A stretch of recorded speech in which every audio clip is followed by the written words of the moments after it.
Can the Dungeons & Dragons movie beat John Wick? It looks like we have ourselves a genuine conundrum. The hour of reckoning for Dungeons & Dragons Honor Among Thieves draws near. The movie is set to officially come out this week after nearly a month of preview screenings, and Hasbro is hoping that the movie will launch a live-action Dungeons & Dragons franchise. However, box office estimates have not been nearly as kind to the D&D movie.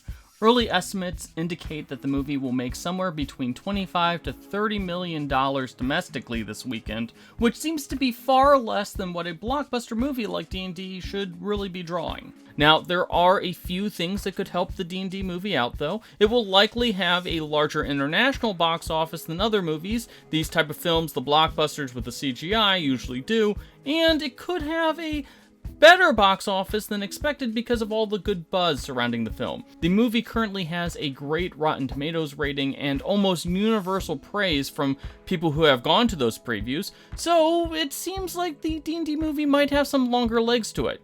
Now, unless you are part of that contingent of sunglass-wearing profile pic dudes trying to run down the film because of one sarcastic comment made by one director in one interview, folks seem to genuinely like the film, which could help it have a bigger box office when everything is said and done. Now, the Dungeons & Dragons movie's first challenge will be besting John Wick Chapter 4 in box office this weekend. John Wick made over $73 million at the domestic box office, which is a smash hit by all accounts.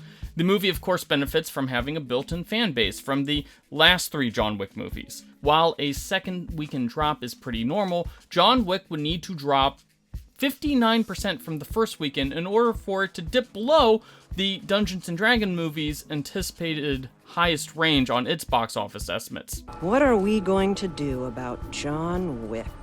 Now that seems like a tall task, but wait! There's still a chance. You see, John Wick Chapter 3 dropped 57% during its second weekend, so the D&D movie just needs to slightly outperform its estimates to have a chance at winning its opening weekend and starting its box office run with at least a modest win. Of course, box office performance isn't a measure of quality, and the D&D movie is a legitimately fun film. I've seen it! Trust me, it's good! However, a box office win would show how mainstream Dungeons & Dragons has become and could lead to future D&D projects. So, a lot is riding on how this movie does in terms of the money.